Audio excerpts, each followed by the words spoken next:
हम घुसपैठिया को भगाने लगते हैं, लोग सड़क पर आते हैं, शाहीन बाग बनाते हैं। ये कहाँ का न्याय है? घुसपैठिया को भगाने के लिए कानून जैसे भी आया पूरे देश में दंगा हुआ। जैसे बांग्लादेशी घुसपैठिया, रोहिंग्या घुसपैठिया हमारे महाबोधि मंदिर पर बम ब्लास्ट करता है, उसको हम नहीं रख सकते। कौन ऐसा शहर, कौन ऐसा गली जहां यूपीए के शासनकाल में बम नहीं गिरा मेरे भाई? आज वो बंद हो गया, सन्नाटा छा गया, नोटबंदी हो गई, कमर टूट गया, पाकिस्तान नंगा हो गया, कटोरा लेके भीख मांग रहा है। 70 साल में कांग्रेस हमारे माँ बहनों को, ग्रामीण माँ बहनों को सड़क के किनारे लैट्रिन करने के लिए मजबूर कर दिया था। शर्म आता था मुझे निकलने में, बाइक से जाते थे और महिलाएं खड़ी हो जाती थी बेचारी, शर्म आता था मुझे। आज मोदी जी ने उसको रोक दिया, खत्म कर दिया, घर घर में शौचालय बनाया। गठबंधन ही कहाँ, ये तो ठग बंधन है, सारे चोरों का ये अलायंस है। झूठ से इनका श्री गणेश हुआ। कोई भी शुभ काम होता है तो सच से शुरू करो मेरे भाई। बोल रहे हैं इंडिया है, अरे गधों, इंडिया तुम कैसे हो? पाकिस्तान को कटोरा तो बिल थमाएंगे, हमारा पीओके वापस कर दे। बिना पाकिस्तान अगर वो पीओके वापस कर देते हैं बिना शर्त के, तो हम आटा चावल बोरा यहाँ से भेज देंगे ताकि वो लोग जिंदा रहें। कि जो मजहब ये कहे, चाहे वो जो भी मजहब हो, कि हम ठीक हैं, हमारे लोग स्वर्ग जाएंगे बाकी नर्क में जाएंगे, वो मजहब झूठा है। कांग्रेस अगर ये कहती है कि हिंदू मुसलमान जो है अब शुरू हुआ है, तो मेरा ये कहना है कि भाई 1947 में कौन बीजेपी तो थी भी नहीं। उस समय क्या हुआ? 17% मुस्लिम जनसंख्या थी पूरे अखंड भारत। ये बात तो सत्य है कि हिंदू मुसलमान ने मिल करके 1857 का जंग लड़ा था, लेकिन 17% मुसलमानों ने 34% जमीन काटकर एक दिन के अंदर 3 इस्लामिक स्टेट इसी देश के अंदर बनाया। ये हमारा गंगा जमुनी तहजीब था, पाकिस्तान, बांग्लादेश और अफगानिस्तान। तो विभाजन हम क्यों हुआ, क्या कारण था कि विभाजन हुआ? इस देश में अनोखा शुक्रवार आता है। जिस दिन डायरेक्ट एक्शन जिन्ना ने लिया उस दिन भी शुक्रवार था। जिस दिन कश्मीर में हिंदुओं को मारा गया उस दिन भी शुक्रवार था। जिस दिन मुंबई में ब्लास्ट हुआ उस दिन भी शुक्रवार था। ऐसा क्या धरती पर होता है कि 1-1.5 बजे तक सब कुछ ठीक रहता है, उसके बाद बम फटना चालू हो जाता है? इस पर गहन विश्लेषण की जरूरत है। जब तक हम मूल कारण में नहीं जाएंगे, पूरे विश्व से आतंकवाद नहीं खत्म होगी। मूल कारण क्या है? मूल कारण ये है कि जो मजहब ये कहे, चाहे वो जो भी मजहब हो, कि हम ठीक हैं, हमारे लोग स्वर्ग जाएंगे बाकी नर्क में जाएंगे,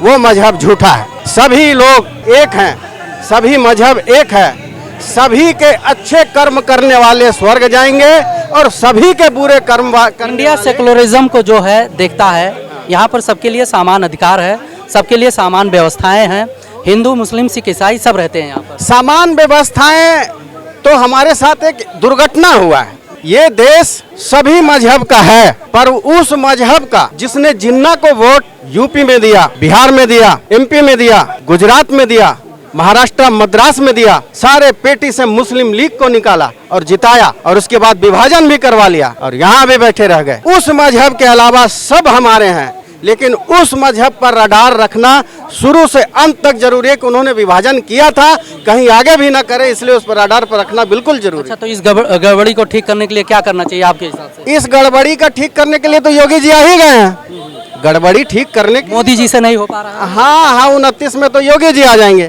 100% आ जाएंगे। अभी एनआरसी अभी तो जैसे मान लिया बीजेपी पूर्ण बहुमत में सरकार में है, केंद्र में, और योगी जी तो मुख्यमंत्री है ही है, अभी नहीं हो सकता? अभी कैसे होगा? एनआरसी आया, आपने हंगामा देखा। क्या भारत का संविधान इसका इजाजत नहीं देता है कि कौन घुसपैठिया है और कौन भारतीय? हम घुसपैठिया को भगाने लगते हैं, लोग सड़क पर आते हैं, शाहीन बाग बनाते हैं। ये कहाँ का न्याय है? घुसपैठिया को भगाने के लिए कानून जैसे भी आया पूरे देश में दंगा हुआ। आप बोल रहे हैं कि समस्या का समाधान करें। समस्या का समाधान तभी होगा जब 24 में मोदी जी, वो तो खैर आएंगे ही, 400 प्लस उनका आने वाला है। उसके बाद मैं गारंटी इस पीपल वरिष्ठ का कसम खा करके बोलता हूँ, सबसे पहले एनआरसी लागू होगा और घुसपैठियों को सबसे पहले भगाया जाएगा। ये वो लोग हैं जो महाबोधि मंदिर में मोदी जी कह रहे हैं और हम उनको वसुधैव कुटुंबकम, मोदी जी कह रहे हैं वसुधैव कुटुंबकम। अभी G20 समिट हुआ है यहाँ पर, पूरे जो है मोदी जी का कहना है कि ऑल वर्ल्ड जो है मेरा घर है, मेरा परिवार। बिल्कुल आप ठीक करें, वसुदेव कुटुंबकम होना चाहिए। पारसियों को देख लीजिए, मार मार के भगाया गया जब इस्लामिक हमला हुआ ईरान से। यहाँ आए, हमने शरण दी, पारसियों ने कहा था तो हमने बोला था कि हमारे पास जगह नहीं, हम आपको नहीं ले सकते, बहुत जनसंख्या है। तब पारसियों ने बोला था अगर गिलास आपका भरा हुआ है दूध से तो हम चीनी के समान है, उस चीनी को डाल दीजिए, आपका गिलास मीठा हो जाएगा। आज पारसी आए, कितने आतंकवादी पारसी बने, एक भी नहीं। वो हमारे वसुदेव कुटुंबकम की भावना है। यहूदी आए, बाहर से बहुत सारे लोग आए हैं, वो बसे हैं, लेकिन यहाँ रस बस गए। पर ऐसे लोग जैसे बांग्लादेशी घुसपैठिया, रोहिंग्या घुसपैठिया हमारे महाबोधि मंदिर पर बम ब्लास्ट करता है, उसको हम नहीं रख सकते हैं, बिल्कुल नहीं रखेंगे। मोदी जी का कहना है, बीजेपी का कहना है कि दंगा मुक्त भारत है, योगी जी का कहना है दंगा मुक्त उत्तर प्रदेश है। फिर ये सब कहाँ से हो? एंकर महोदय, कसम खा करके आप स्वयं बोलिए, क्या यूपीए के शासन में इतनी निर्भयता से ये जनता यहाँ खड़ी हो सकती थी? नहीं। इसी दिल्ली में Sarojini Nagar धड़ाक, Lajpat Nagar धड़ाक, Connaught place धड़ाक, Chandni Chowk धड़ाक, DTC bus धड़ाक। अरे निकलने में डर लगता था मेरे भाई। किस जमाने की बात कर रहे हैं आप? पूरे इंडिया में कौन ऐसा शहर, कौन ऐसा गली जहां यूपीए के शासन काल में बम नहीं गिरा मेरे भाई? आज वो बंद हो गया, सन्नाटा छा गया, नोटबंदी हो गई, कमर टूट गया, पाकिस्तान नंगा हो गया, कटोरा लेके भीख मांग रहा है मेरे यहीं पर। तो इसी बात को लेकर तो कांग्रेसी कहते हैं जो है कि महंगाई और बेरोजगारी चरम सीमा पर है और हमारे भारत के लोग या भारतीय जनता पार्टी के लोग पाकिस्तान को कटोरा थमाने में लगे हैं। पाकिस्तान को कटोरा तो बिल्कुल थमाएंगे, हमारा पीओके वापस कर दे। अगर वो पीओके वापस कर देते हैं बिना शर्त के, तो हम आटा चावल बोरा यहाँ से भेज देंगे ताकि वो लोग जिंदा रहें। और रहा यहाँ बेरोजगारी की बात, यही यूपीए के शासन काल में एक मजदूर 10 दिन मेहनत करता था तो 400 रुपया मिलता था। सिलेंडर तब आता था 400 रुपया का, यानी 10 दिन का दहाड़ी पर एक सिलेंडर आता था। आप स्वयं इस दिल्ली में हैं, मजदूर 2 दिन मेहनत करता है और उसको 7 दूनी 1400 रुपया मिलता है, 1100 का सिलेंडर आता है। ये आप किस प्रकार की महंगाई की बात कर रहे हैं? भारतवर्ष में एक व्यक्ति अगर भूखा सो रहा हो तो कोई मोदी को फोन करने की जरूरत नहीं है, मैं स्वयं उसको रोटी खिला दूंगा। है मेरे खेती बाड़ी गांव में, मैं उसका पेट भर दूंगा, कोई भूखमरी नहीं है, एक व्यक्ति भूखे नहीं सो रहा है। आवास योजना में करोड़ों को मकान दिया गया, 80 करोड़ जनता को बोरा का बोरा चावल। भाई साहब, ये हमारे बिहार में यूपी और हरियाणा और पंजाब के लोग बोरा लाइन से ले जाते हैं। अन्य योजना जो आपका राशन कार्ड योजना है, आप खुद सोचिए कि 70 साल में कांग्रेस हमारे माँ बहनों को, ग्रामीण माँ बहनों को सड़क के किनारे लैट्रिन करने के लिए मजबूर कर दिया था। शर्म आता था मुझे निकलने में, बाइक से जाते थे और महिलाएं खड़ी हो जाती थी बेचारी, शर्म आता था मुझे। आज मोदी जी ने उसको रोक दिया, खत्म कर दिया, घर घर में शौचालय बनाया, नल योजना दिया, हर गांव में पानी का व्यवस्था किया।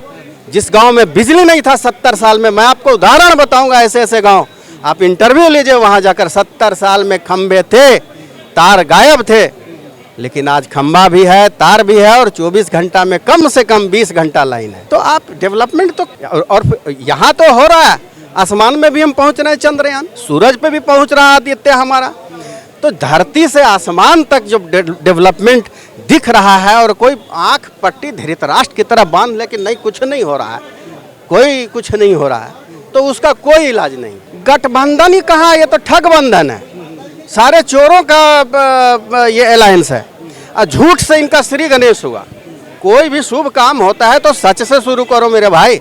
बोल रहे हैं इंडिया है, अरे गधों, इंडिया तुम कैसे हो?